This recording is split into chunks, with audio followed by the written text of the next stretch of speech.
with this punch right here.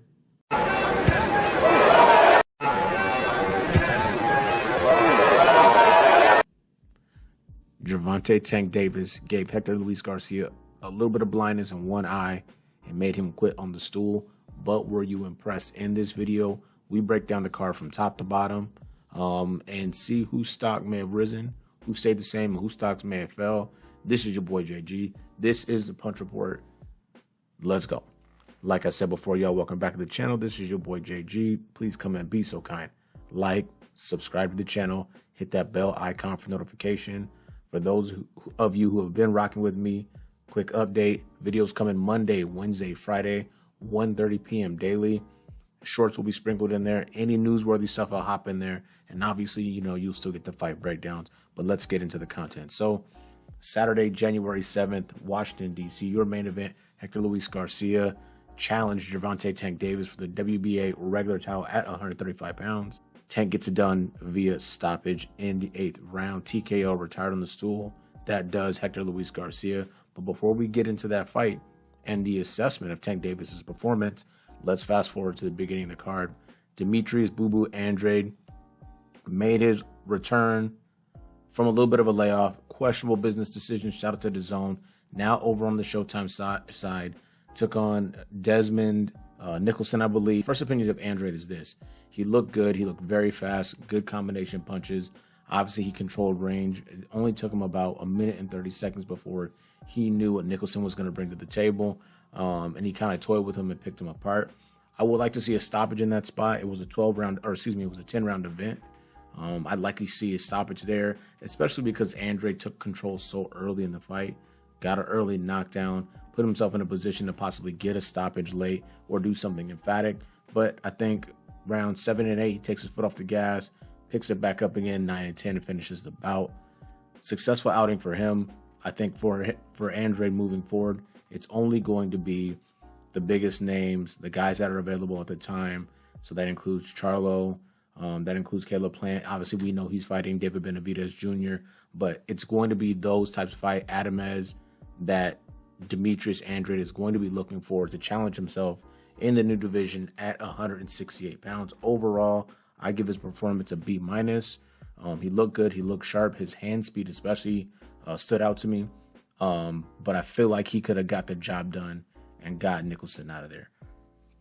Shout out to Boo Boo Andrade. Shout out to his team. Moving right along. Now, I did not know that this fight was going to be mired in such controversy. Roman Villa took on Speedy Rashidi Ellis. Villa, 25 total bouts at the time, 24 knockouts, 1 loss. And then you had Speedy Rashidi Ellis, 24-0 at the time, 15 knockouts to his name. I broke this fight down, and I pretty much got it right. Close, but just backwards. Close competitive fight on the back end. For the first 5 rounds, Rashidi Ellis, for 5.5 rounds, he did whatever he wanted. He jabbed, he moved beautifully. He was in full control of the fight. The one thing I did note when I called the fight on Saturday is that it was abundantly clear, even though Villa was not throwing a lot of punches, his punches tended to have a little more steam on him. I had Rashidi Ellis winning pretty clearly, 5.5 rounds. But what ends up happening is when I call the fight, I'm thinking about it from the perspective of I'm sitting ringside. What are the judges going to be thinking in these scenarios? One of the things that I noted over and over again is I had a massive problem with how much time Rashidi Ellis spent on the ropes or going to the ropes. Even if he could counter effectively, move, if you're the officials, you see Villa trying very, very hard to get to Rashidi Ellis. When he gets him in the corner, he's doing work. Is everything landing? Is everything hard or brutal? No, it isn't. But there's a lot of heat there, a lot of effort there. And if you're watching from 6, 7, 8, 9th round, Villa just pretty much stock Rashidi Ellis.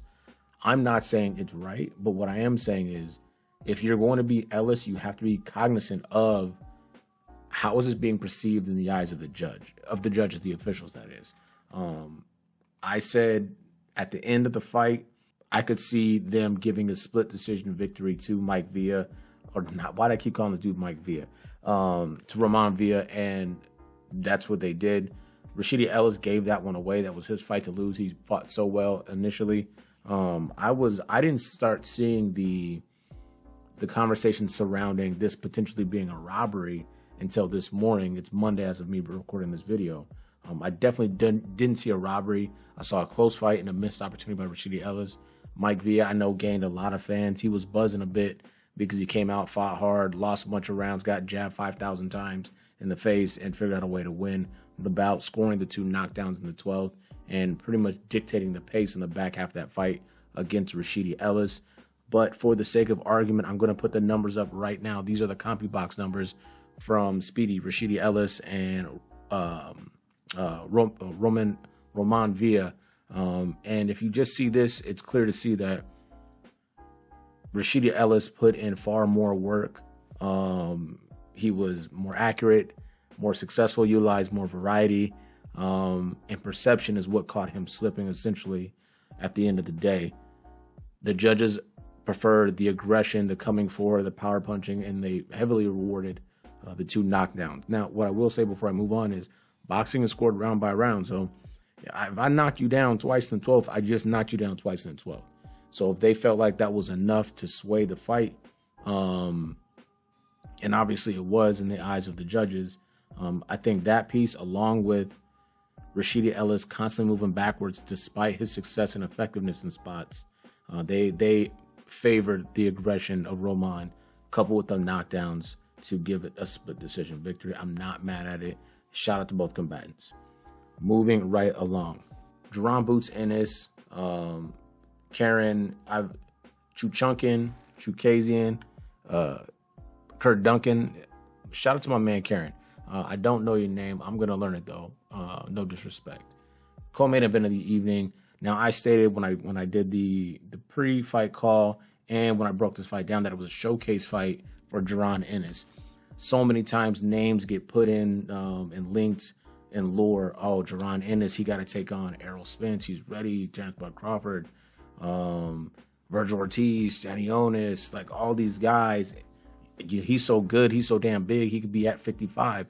You have these conversations surrounding young guys, and we don't provide them an opportunity to properly develop. But when a test comes to knocking, you got to get all the answers right when your names are starting to be mentioned with the greats of the current time.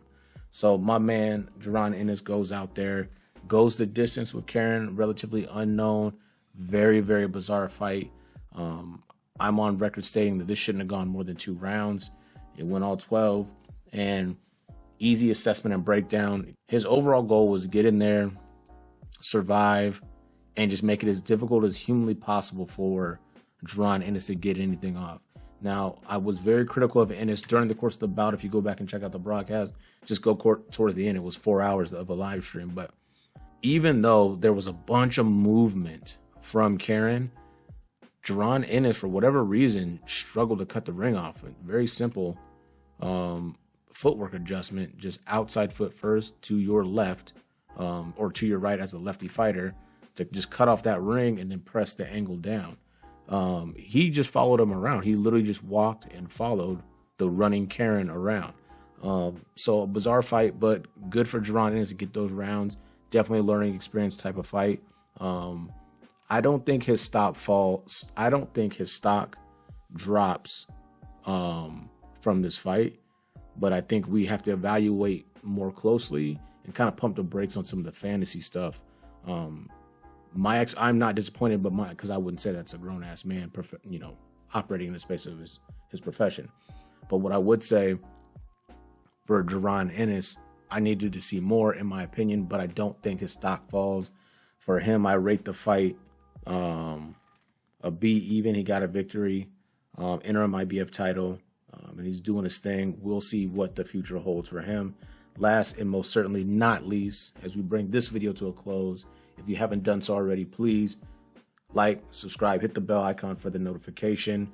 Gervonta Tank Davis, Hector Garcia, a fight that I predicted will go 5 or 6 rounds. Now, there was some conversation about Tank Davis getting this done 1 round, 2 rounds, something like that. But historically, Tank Davis has been a very, very slow starter. I was actually happy to see him put his foot on the gas much sooner than he typically does. Round 4, end of round 3, into round 4, he really started to pick up the pace. The performance of Hector Garcia, I think he came and he did exactly what his skill set allowed him to do. be tricky. He's a tough guy, show good durability and toughness, and just a little bit awkward. But he really did an excellent job of utilizing kind of like a lazy jab, it's not even considered a jab. It's just a pawing motion to kind of dictate range, to give Tank Davis something to think about as he closed the distance. But like I mentioned before, when Tank Davis closed the distance around 3 and 4 and started letting his hands go on the inside, especially to the body, it changed the entire complexion of his fight. As people got concerned, or what's Tank going to do and how come he hasn't brutalized this guy yet, Tank Davis, like I said before, is a slow starter. Once he started to identify where his range was going to be, he started to land at will.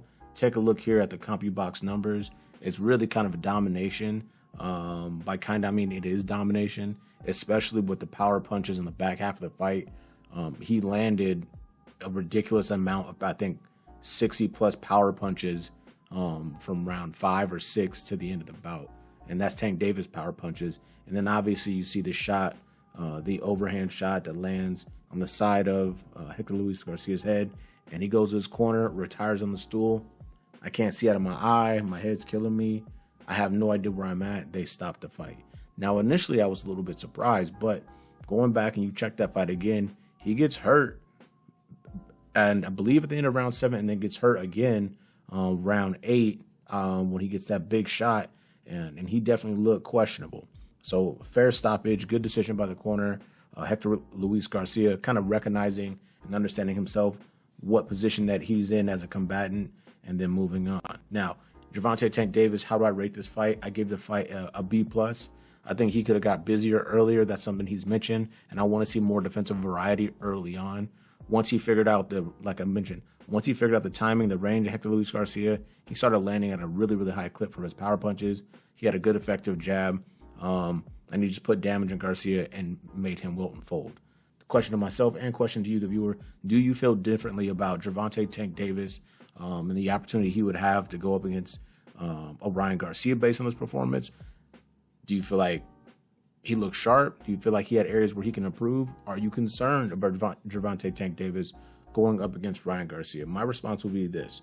My feelings have not changed. I think that Tank Davis is the superior fighter. I think that will show through. I will continue to study that fight and break it down. But right now, Tank Davis is my favorite, and the gap of where I may have put these fighters has not changed. It has not grown or shrank based on the performance against Hector Luis Garcia. Ryan Garcia did have a tweet that said, "Goodbye, Tank. It's over for you." So let the games begin. This is your boy JG. This has been the Punch Report. Please let me guys know what you think about the video. What you think about the card? Like, subscribe, bell icon for notification. Keep in mind, Monday, Wednesday, Fridays, in that 1:30 to 2 window, we will be dropping every week with some bonus content sprinkled in, and we out.